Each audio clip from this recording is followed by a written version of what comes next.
আসসালামু আলাইকুম রহমতুল্লাহি ওবরকাতুহু।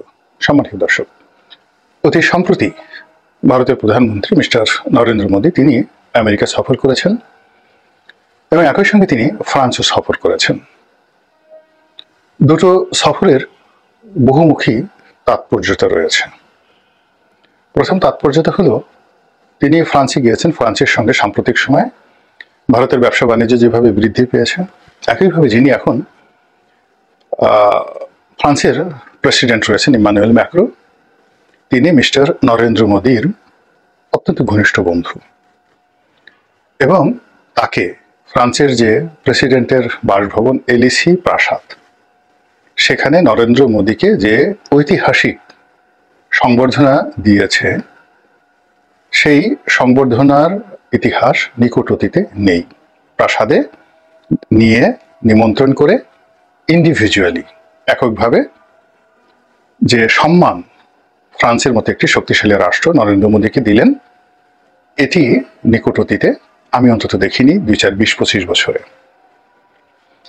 দ্বিতীয়ত, ফ্রান্সের সঙ্গে অর্থাৎ ইমানুয়েল ম্যাক্রোর সঙ্গে শেখ হাসিনার একটি ব্যক্তিগত সম্পর্ক রয়েছে এবং ফ্রান্সের যে বিমান তৈরি, যে বিমান, সেই বিমান ক্রয়ের ব্যাপারে শেখ হাসিনা মোটামুটি একটা চূড়ান্ত সিদ্ধান্ত নিয়েছিলেন এবং সেই সিদ্ধান্তের কারণে ইমানুয়েল ম্যাক্রো বাংলাদেশে এসে শেখ হাসিনার সঙ্গে সাক্ষাৎ করে গিয়েছিলেন এবং এয়ারপোর্টে তাদের দুজনের যে বডি ল্যাঙ্গুয়েজ, সেটা আমরা এখনো স্মরণ করতে পারি। তো কাজে এই বিষয়টি এখানে রাখুন। দ্বিতীয় বিষয় হলো যে ভারতের সঙ্গে গত 4টি বছর ধরে আমেরিকার সম্পর্ক ব্যক্তিগত পর্যায়ে, অর্থাৎ যেটাকে বলা হয় রাষ্ট্রাচার নয়, ব্যক্তিগত পর্যায়ে, অর্থাৎ Joe Biden versus Narendra Modi খুবই খারাপ ছিল। একইভাবে সৌদি আরবের সঙ্গে ব্যক্তিগত পর্যায়ে আমেরিকার সম্পর্ক খারাপ ছিল, এমনকি জো বাইডেন সৌদি আরবে গিয়ে রীতিমতো অপমানিত, লাঞ্ছিত হয়েছেন। তার যে পররাষ্ট্রমন্ত্রী ব্লিংকেন, তিনি গিয়ে এয়ারপোর্টে বসেছিলেন অনেকক্ষণ। তো এইরকম অবস্থা তৈরি হয়েছে, কিন্তু তাদের মধ্যে যে রাষ্ট্রাচার, যে রাষ্ট্রীয় যে কোঅপারেশনগুলো, সেগুলো কিন্তু ঠিকঠাক মতো চলছিল, কিন্তু ব্যক্তিগত সম্পর্কটা ছিল না। এর বাইরে যে বাইডেন সরকার, তাদের যে ডিপ স্টেট, এই পলিসির কারণে পাকিস্তানে ইমরান খানের ক্ষমতাচ্যুতি হয়েছে, শ্রীলঙ্কাতে ক্ষমতাচ্যুতি ঘটেছে, বাংলাদেশে শেখ হাসিনার পতন হয়েছে, মালয়েশিয়াতে ভারতের যেগুলো ভারতপন্থী যারা সরকার ছিল, তাদের পতন হয়ে মঞ্জুর সাহেব এসছেন। এসবই আমেরিকার একটা মাস্টার প্ল্যান এবং ভারতকে চাপে ফেলার জন্য, যদিও ভারত তাদের কৌশলগত বন্ধু। তো এই সকল বিপত্তি কাটিয়ে ওঠার জন্য তারা অধীর আগ্রহ অপেক্ষা করছিল আমেরিকার শাসন ক্ষমতায় এই ডেমোক্র্যাটদের পতন হোক, এবং এজন্য মিস্টার নরেন্দ্র মোদী তার যে অর্থনৈতিক সাম্রাজ্য রয়েছে, আদানি গ্রুপ, আম্বানি গ্রুপ, এবং তাদের সহযোগী যারা রয়েছে দেশের বাইরে, যেমন হিন্দুজা পরিবার রয়েছে, অন্যান্য যারা এই সকল রাজনৈতিক ক্ষেত্রে অঢেল অর্থ বিনিয়োগ করে এবং ভারতীয় বংশোদ্ভূত লোকদেরকে মার্কিন যুক্তরাষ্ট্রের রাষ্ট্র ক্ষমতায় পৌঁছানোর জন্য বিলিয়ন বিলিয়ন ডলার খরচ করে। আপনি চিন্তা করুন যে ডোনাল্ড লুয়ের জায়গায় যাকে দেওয়া হয়েছে, তিনি একজন ভারতীয়।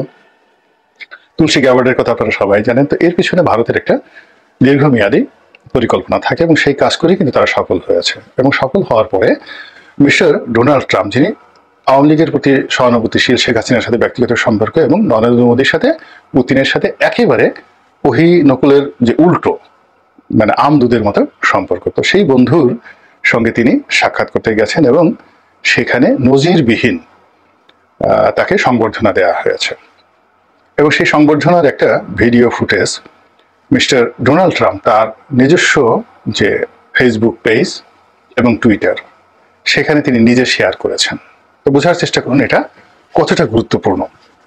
একদম বিহাইন্ড দ্য সিনারিও, হোয়াইট হাউসের অভ্যন্তরে যে ঘটনাগুলো ঘটেছে, এরকম একটা দৃশ্য তিনি তার ফেসবুকে দিয়েছেন। তো এই সকল দৃশ্যের পাশাপাশি একটা সংবাদ সম্মেলন, সেটাও একটা ব্যতিক্রমধর্মী সংবাদ সম্মেলন। সেই সংবাদ সম্মেলনে ভারতীয় একজন সাংবাদিকের প্রশ্নের জবাবে মিস্টার ট্রাম্প যে কথাগুলো বলেছেন, সেই কথার সাদামাটা উত্তর হলো যে বাংলাদেশের বিষয়টি আমি প্রধানমন্ত্রী নরেন্দ্র মোদীর হাতে ছেড়ে দিলাম। এর কারণ হলো তিনি বাংলাদেশি বিষয়টি জানেন এবং দিল্লি গত 100 বছর ধরে, মোর দেন 100 ইয়ার্স ধরে এই বাংলাদেশ এবং অন্যান্য অঞ্চলের ওই অঞ্চলে যে রাজনীতি, তাদের ক্ষমতার পট পরিবর্তন, ডিপ স্টেট তৈরি করা, এই সমস্ত বিষয়ে তাদের স্টাডি রয়েছে, অভ্যাস, এবং তারা জানেন। একেবারে সত্য কথা। তো এই কথা নিয়ে আমাদের বাংলাদেশে যারা লোকজন আছেন মোদী বিরোধী, শেখ হাসিনা বিরোধী, তাদের বক্তব্য হলো একেবারে মোদীকে বার দিয়ে দেওয়া হয়েছে।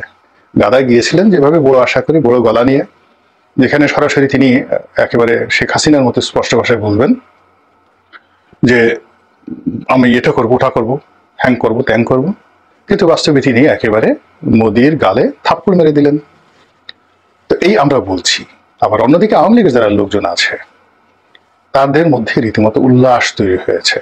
এবং আপনি যদি ভারতীয় পত্রপত্রিকা, যারা ইউটিউবার রয়েছে এবং সোশ্যাল ইনফ্লুয়েন্সার রয়েছে, আমি দৈনিক 3টি ভিডিও করি। তা আমি 3টি ভিডিও করি, গড়ে এই 3টি ভিডিও 24 ঘন্টায় 8 থেকে 9 লাখ লোক দেখে। অন অ্যাভারেজে মাসে 1 কোটি থেকে 1.5 কোটি লোক আমার এই চ্যানেলে দর্শক, গত 1 বছর ধরে অন অ্যাভারেজে।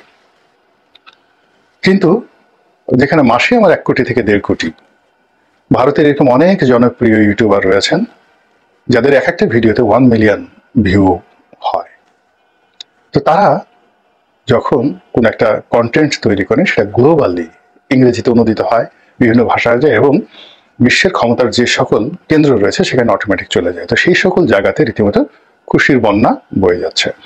এবং তারা তথ্য এবং প্রমাণ সহকারে যেভাবে বলার চেষ্টা করছেন যে এই বৈঠকের মাধ্যমে আওয়ামী লীগের ক্ষমতা আসার এই লক্ষণ ফুটে উঠেছে এবং ডক্টর মোহাম্মদ ইউনূসের জন্য আগামী দিনগুলো কিভাবে করুণ পরিণতি বয়ে নিয়ে আসবে, এই সকল বিষয়ে তারা যে প্রচারণা চালাচ্ছে, সেই তুলনায় ডক্টর মোহাম্মদ ইউনূসের পক্ষের লোক বা বাংলাদেশ সরকারের পক্ষের লোক যারা বিবৃতি দিচ্ছেন বা কথাবার্তা বলছেন, তাদের দর্শক, তাদের অবস্থা এবং তাদের বক্তব্যের যে গ্রহণযোগ্যতা আন্তর্জাতিক অঙ্গনে বলতে গেলে শূন্য।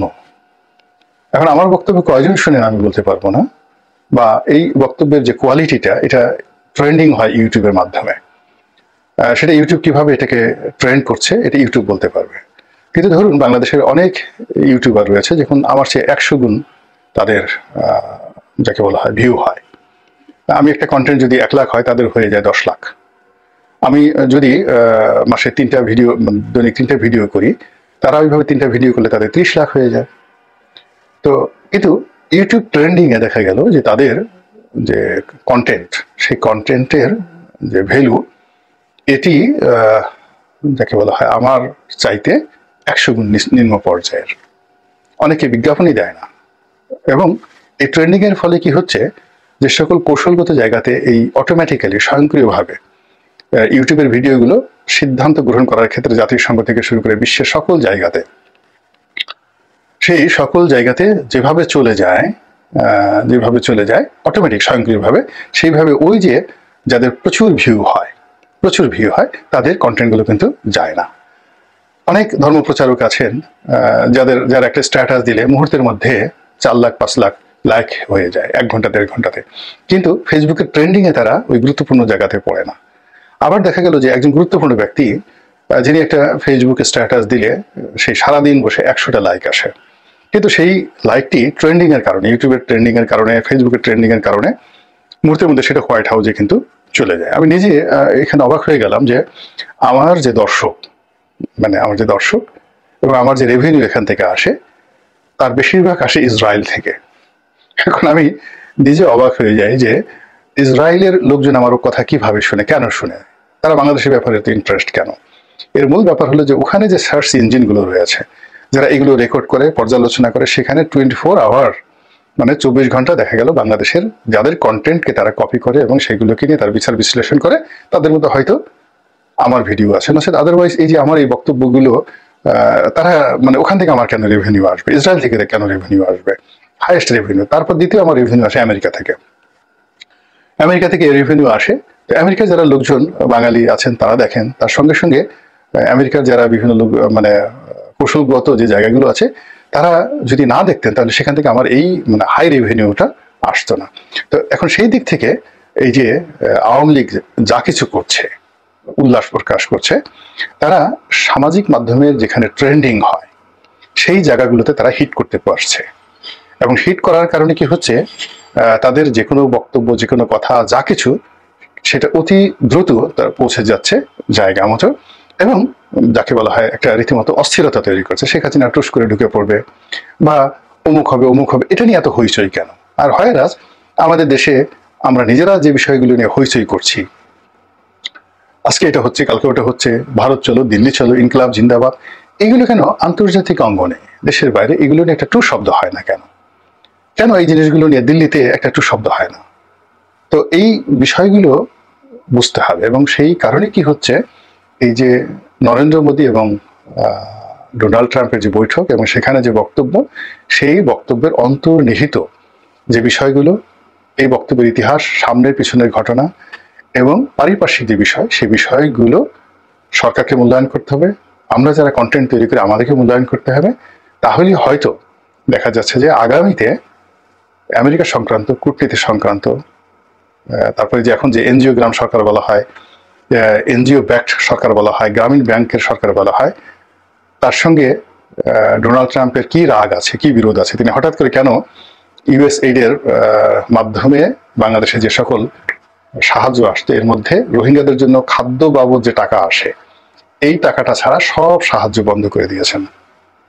ফলে আমেরিকার মদতপুষ্ট যে সকল এনজিও ছিল, পরিবেশবাদী এনজিও হোক বা ধরুন এই যে বিভিন্ন সভা সমিতি সেমিনার করে বড় বড় অর্থনৈতিক বক্তব্য দেয়, বিশাল ভুঁড়ি বানিয়ে ফেলেছে, এগুলো দেখবেন আগামী 4-5 মাসের মধ্যে সবগুলোর ভুঁড়ি একদম শুকিয়ে হাড্ডিসার হয়ে গেছে। এগুলোর কারণ খুঁজে বের করতে হবে, এবং কারণ খুঁজে বের করে আমরা যদি সিদ্ধান্ত নিতে পারি এবং রাজনৈতিক মতামত প্রকাশ করতে পারি এবং রাজনীতি করতে পারি, তাহলেই হয়তো আমাদেরকে মোদি আর ডোনাল্ড ট্রাম্পের যে বক্তব্য, সেটি নিয়ে মাথা ঘামাতে হবে না। আমরা নিজেরাই নিজেদের ব্যাপারে সিদ্ধান্ত নিতে পারবো। অন্যথায় অতীতের মতো আমাদেরকে দিল্লিমুখী হতে হবে, অতীতের মতো আমাদেরকে আমেরিকামুখী হতে হবে, অথবা রুশ ভারতের দালাল হয়ে আমাদেরকে বাঁচতে হবে। আল্লাহ আমাদের সবাইকে হেদায়েত দান করুন এবং হেফাজত করুন। আসসালামু আলাইকুম ওয়া রাহমাতুল্লাহি ওয়া বারাকাতুহু।